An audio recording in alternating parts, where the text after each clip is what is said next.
The objective of product testing is to validate your idea. You think you have a great idea, but what do customers think? You think you can make money with this idea, but you must make sure. Have you heard the saying, fail your failures fast? This is what product testing is all about. You need to validate your idea with as little as possible money as quickly as possible. Don't do a business plan. At this moment, you just need to figure out if you are onto something worth pursuing. You are not married to this idea. It does not matter if this idea fails. Entrepreneurship is about coming up with multiple ideas, testing, discarding, and then pursuing validated ideas. Product testing. Product testing consists of 7 steps. The best way to understand is by way of a practical example. Product definition. The first step is to define your product. What is it? Let's say you want to bring a new service to the marketplace. You have some experience as a vehicle mechanic, and you believe that consumers pay too much for having the brake pads for their vehicles replaced. You also believe that customers would like a technician to replace the brake pads of their vehicles at their homes instead of having to leave their vehicles at a workshop for a few hours. So you might define your product as on-site vehicle brake pad replacements. Product presentation. Now, convert your idea into a customer benefit. Are you really replacing brake pads? Is that your actual service? Because lots of workshops do that already. No, that's not what you are presenting.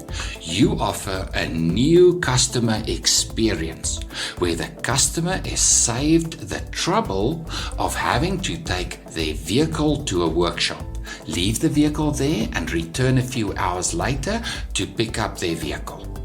What you are really offering here is convenience and affordability. So present your proposition as no need to take your vehicle to have its brake pads replaced at a workshop.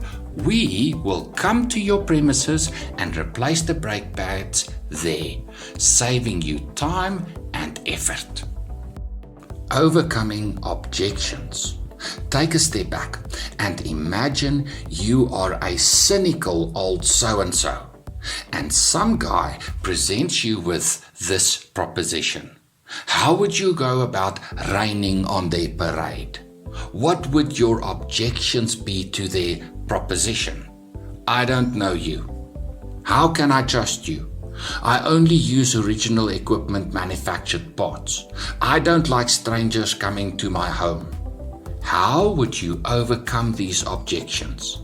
Ask people you know to shoot down your idea. Get people to be as critical as they can be.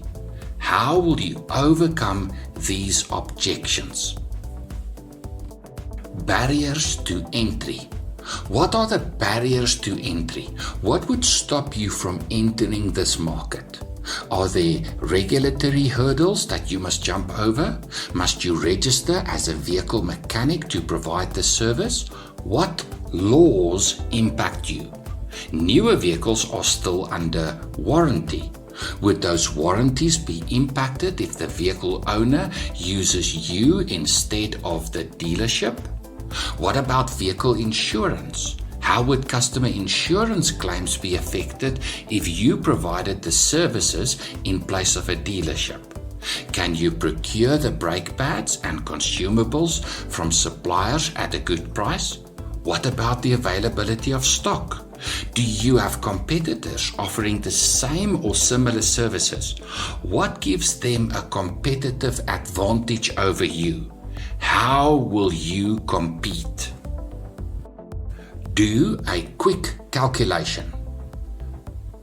What would the average brake pads cost you? What would consumables cost you? What other costs might you incur? Fuel costs? On average, how far will you have to travel per customer and what would that cost? On average, how much time must you make provision for? Do you have a vehicle to use for this purpose? What about insurance? What would commercial insurance on your vehicle cost you? What other costs might you incur? Add all the costs and then consider, how much profit do you need to make? Add your desired profit margin to arrive at your preliminary price. Would customers pay this price? How does this price compare to alternative service providers? Time for a prototype. How would you go about doing a prototype of your product or service? Let's say you target a certain type of vehicle, super minis, the likes of a Volkswagen Polo, Suzuki Swift or a Hyundai i10. Now you can price the actual cost of brake pads for these vehicles, which I imagine may be somewhat similar. Design a A5 sized flyer to hand out to drivers during morning rush hour. Remember to include your contact information and see what response you get. Present your service with an actual example for these vehicles as a safe, convenient and affordable solution.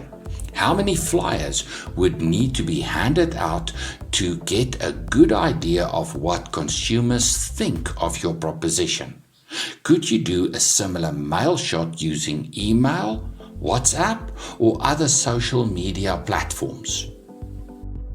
Lessons learned.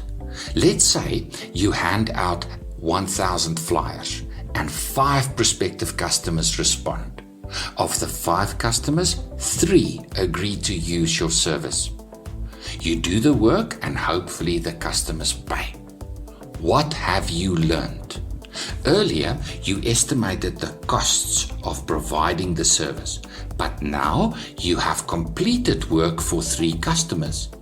What did you find the actual costs to be?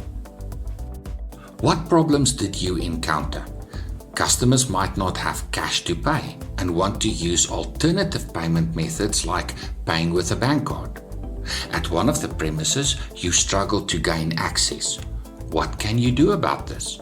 You found that some of your tools are outdated and not suitable for use with certain vehicles.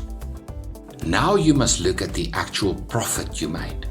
Is it worth the effort? How long did it take you to travel to the customers? How many transactions would you be able to do in a day, week or month? And if you manage to secure this number of sales per month, would the profits be of sufficient value for this business to be worth your efforts? Then decide. Either discard the idea or move on to the next step, the product launch.